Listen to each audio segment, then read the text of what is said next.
నమస్తే. Welcome to Politent media. భక్తి భాస్కర ప్రేక్షకులందరికీ ముందుగా నమస్తే అండి. మనకి కొత్త సంవత్సరం రాబోతుంది. అంటే 2026 సంవత్సరం. అయితే 12 రాశుల వారికి సంబంధించి అసలు ఈ సంవత్సరం మొత్తం ఏ విధంగా ఉంటుంది? వాళ్ళు అనుకున్న పనులంటూ జరుగుతాయా? ఈ విషయాల గురించి అడిగి తెలుసుకుందాం. ప్రస్తుతం మనతో ఉన్నారు ప్రముఖ ఆధ్యాత్మికవేత్త, ప్రముఖ జ్యోతిష్య వాస్తు పండితులు మాడుగుల శివప్రసాద్ గురువుగారు ఉన్నారు. మరి గురుగారి మాటల్లోనే అడిగి తెలుసుకుందాం. నమస్కారం గురుగారు. ఆశీర్వచనం తల్లి. గురుగారు ఇప్పుడు వృషభ రాశి వారికి జనవరి నుంచి డిసెంబర్ వరకు అసలు ఏ విధంగా ఉంటుందంటారు?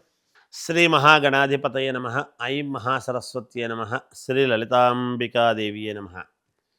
వృషభ రాశి వారికి ఈ జనవరి 2026 సంవత్సరము నుండి డిసెంబర్ దాకా ఎలా ఉంటుంది అంటే అద్భుతమైనటువంటి ఫలితాలు గోచరిస్తూ ఉన్నాయి.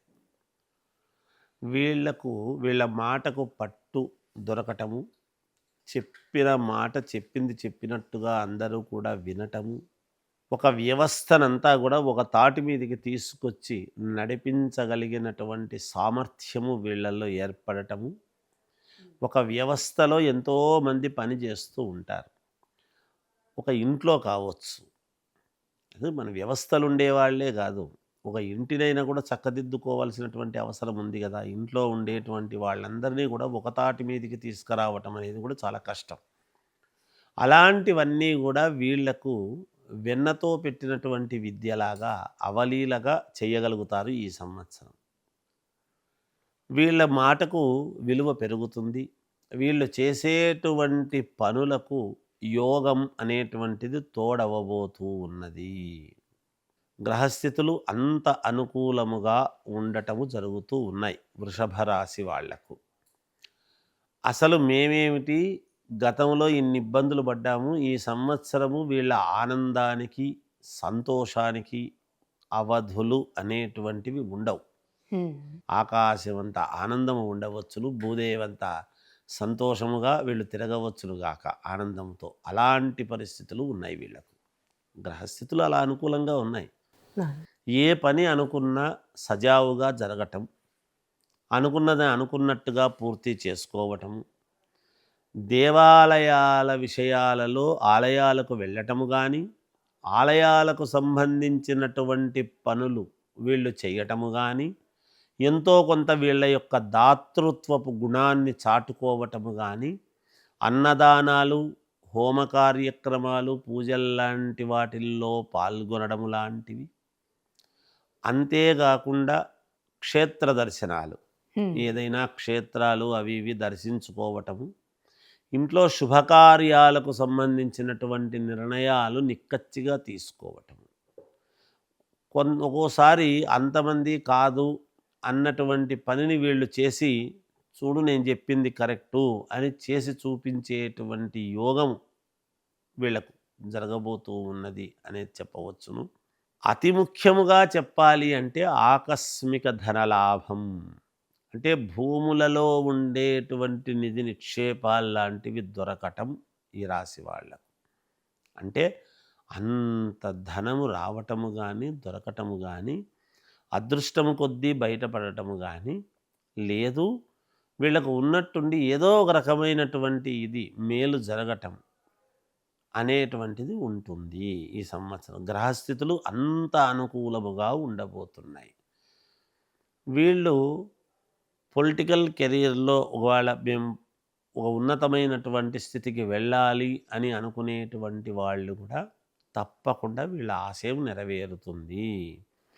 అనూహ్యముగా మాకింకేమి ఇస్తారులే, మేము ఎంత ప్రయత్నం చేసినాము, ఎంత ప్రయత్నం చేసినా ఎన్నో ఏళ్ల నుంచి మాకు ఆశ చూపిస్తున్నారు కానీ నాకు పొలిటికల్గా అవకాశం ఇవ్వడం లేదు అనేటువంటి భావనతో, నిత్రాణతో, జిగుప్సగా ఇంట్లో కూర్చొని నేను చేయనయ్యా ఈసారి, నేను అడగను అని అనుకున్నటువంటి వాళ్ళను కూడా ఇతని కెపాసిటీకి మెచ్చి వీళ్ళను, స్త్రీలు కావచ్చు పురుషులు కావచ్చు, వీళ్ళ యొక్క వ్యక్తిత్వాన్ని మెచ్చుకొని పిలిచి పదవినిచ్చేటువంటి పరిస్థితులు గోచరిస్తూ ఉన్నాయి.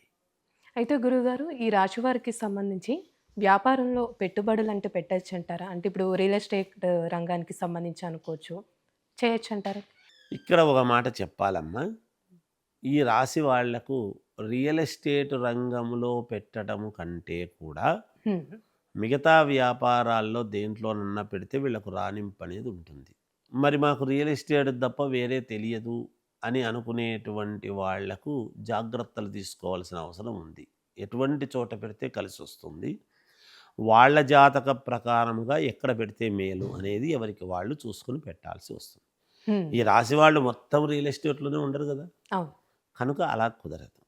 ఇంకొక మాట ఏమిటంటే అమ్మా, ఇక్కడ ఈ రియల్ ఎస్టేట్ వ్యవహారంలో పెట్టి కొంచెం అంటే స్తబ్దతగా ఇరుక్కోవడం లాంటివి జరుగుతాయి ఈ రాశి వాళ్ళకు ఈ సంవత్సరం. ఎక్స్పెషల్లీ నేను చెప్తున్న మాట, మళ్ళీ మళ్ళీ తర్వాత వేరు, జాగ్రత్తలు తీసుకొని వేరే దాని మీద ఎక్కడ పెట్టినా వీళ్లకు యోగపరంగానే ఉంటుంది గాక అనేది ఒకటి. హ్మ్. ఇంకొకటి ఏమిటంటే సినిమా రంగంలో ఉండేటువంటి వాళ్లకు, ఈ టీవీ సీరియల్స్ వీటిల్లో నటించేటువంటి వాళ్లకు వీళ్లకు మంచి యోగం ఉన్నది. మంచి యోగము ఉంది, ఒక అపవాదు లాంటిది తెచ్చుకునేటువంటి పరిస్థితి కూడా ఉన్నది అనేది గ్రహించాలి. ఇక్కడ రెండు ఉన్నాయి, గ్రహించుకోవాలి కొంచెం. ఇక్కడ వాళ్ళ వాళ్ళ వ్యక్తిగతమైనటువంటి లగ్నం ఏమిటి అనేది అవసరం అవుతుంది. రాశి ప్రకారముగా అత్యద్భుతముగా ఉంది. మరి రాశికి బాగుండాలి కదా గురువుగారు, నాది అదే రాసే కదా అంటే, నువ్వు ఏ లగ్నంలో పుట్టావు అని అడుగుతాం ఫస్ట్. దాన్ని బట్టి గ్రహస్థితులు ఏమిటి, రాశి ప్రకారముగా బాగున్నప్పుడు ఈ లగ్నంలో పుట్టినప్పుడు ఉండేటువంటి గ్రహస్థితులను బట్టి ఏదైనా దోషాలు చిన్న చిన్న ఉంటే క్లియర్ చేసుకున్నారంటే రాశి ప్రకారంగా అనుకూలిస్తుంది. అదే రాసే కాబట్టి అందువలన మనం చెబుతూ ఉండేది సంవత్సరం పొడవునా ఉండేటువంటి గ్రహాలు. ఇక్కడ వీళ్లకు అనూహ్యముగా కలిసొచ్చేటువంటి విధానము అనేది ఉంది. ఏ రకంగానైనా సరే ఉన్నట్టుండి కలిసి రావటం అనేది జరుగుతుంది. చాలా బాగుంది వీళ్ళది ఈ రాశి వాళ్లకు అనుకూలవంతముగా ఉన్నది. ప్రయాణాలు చేస్తారు, కలిసి వస్తుంది. కొత్త వాళ్లతో కొత్త కొత్త నిర్ణయాలు చేసి వ్యాపారాన్ని విస్తరింపజేసుకునేటువంటి విధానముగా కావాల్సినటువంటి ఆలోచనలు చేస్తారు. ఈ రాశిలో ఉండేటువంటి స్త్రీలకు ఇంకా అద్భుతముగా ఉంది అని చెప్పవచ్చును.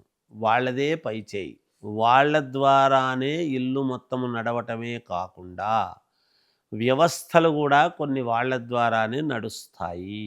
ఆ స్థాయికి వీళ్ళు వస్తారు. ఈ సంవత్సరము వాళ్ళ చేతి నుండి నడిస్తే మంచిది అని ఉన్నట్టుండి మీరు చేయండి ఈ సంవత్సరం అని కొన్ని కొన్ని సంస్థల్లో కొంతమంది ఆడవాళ్లకు ఇవ్వడం జరుగుతుంది. అలా జరుగుతుంది. ఆడవాళ్ళు ఎవరైనా సొంతంగా బిజినెస్ పెట్టుకున్నటువంటి వాళ్ళు, భర్త వేరు భార్య వేరుగా బిజినెస్, బ్యూటీ పార్లర్ అని ఇంకోటని పెట్టుకుని ఉంటారు కదా ఎంతోమంది ఆడవాళ్ళు, స్త్రీలు. వీళ్ళందరికీ ఈ సంవత్సరము చాలా అద్భుతముగా ఉన్నది. ఏదో నష్టాల్లో ఉండేటువంటి వాళ్ళు కూడా లాభాల వైపు నడిపించి ఇంకొక చోట ఇంకొకటి నేను ఓపెన్ చేసుకోగలిగినటువంటి స్థాయి ఈ సంవత్సరం నాకు భగవంతుడు ఇచ్చాడు అనేటువంటి స్థాయికి వీళ్ళు చేరతారు. అయితే అండి, ఈ రాశి వారికి సంబంధించి ఎలాంటి విషయాల్లో కలిసి వచ్చే అవకాశం ఉందంటారు ఈ సంవత్సరాల్లో? అన్ని రంగాల్లోనూ కలిసి వచ్చేటువంటి విధానమే ఉందమ్మా. చిన్న చిన్న వ్యాపారస్తులకు మరీ బాగుంది. నేను చెప్తున్నాను కదా, ఆడవాళ్ళు అయితే ఈ బ్యూటీ పార్లర్ ఇట్లాంటివి నడుపుకునేటువంటివి కానీ, చీరల వ్యాపారాలు చేసుకునేటువంటి వాళ్ళు కానీ, చిట్టీలు వేసుకునేటువంటి వాళ్ళు కానీ, ఇంకొకరు కానీ, వీళ్ళందరికీ యోగదాయకముగా ఉంది. అయితే వీళ్ళు నిజాయితీగా చేసుకోవాలి. లోపల అరమరికలు అనేటువంటివి లేకుండా ఎప్పుడైతే చేసుకుంటారో, నిజంగా నేను ఎదగాలి, నలుగురికి మేలు చేయాలి అని చేసుకునేటువంటి వాళ్లకు యోగదాయకముగా ఉన్నది. విద్యార్థులు చదువుకునేటువంటి వాళ్ళు జాగ్రత్తగా పట్టుదలగా చదవాలి. పట్టుదలగా చదివితే మంచి మెడల్స్ సాధించేటువంటి ప్రయత్నాలు చేస్తారు. ఐఏఎస్, ఐపీఎస్ వాటికి ప్రిపేర్ అయ్యేటువంటి వాళ్లకు చాలా అనుకూలవంతముగా ఉంది ఈ రాశి వాళ్లకు అనేటువంటిది తెలియజేస్తుంది. అయితే ఏ దేవుని ఆరాధన మంచిది అంటారండి? వీళ్ళు ఏ దేవుణ్ణి ఆరాధిస్తే మాకు ఇంకా మెరుగైనటువంటి ఫలితాలు ఉంటాయి అని గనక ఆలోచన చేస్తే అమ్మవారిని ఆరాధించండి. బెజవాడ కనకదుర్గా అమ్మవారిని ఆరాధించండి. తప్పకుండా మీకు విజయం లభించి తీరుతుంది. చాలా చక్కగా తెలియజేశారు గురుగారు. ధన్యవాదాలు. జయోస్తు.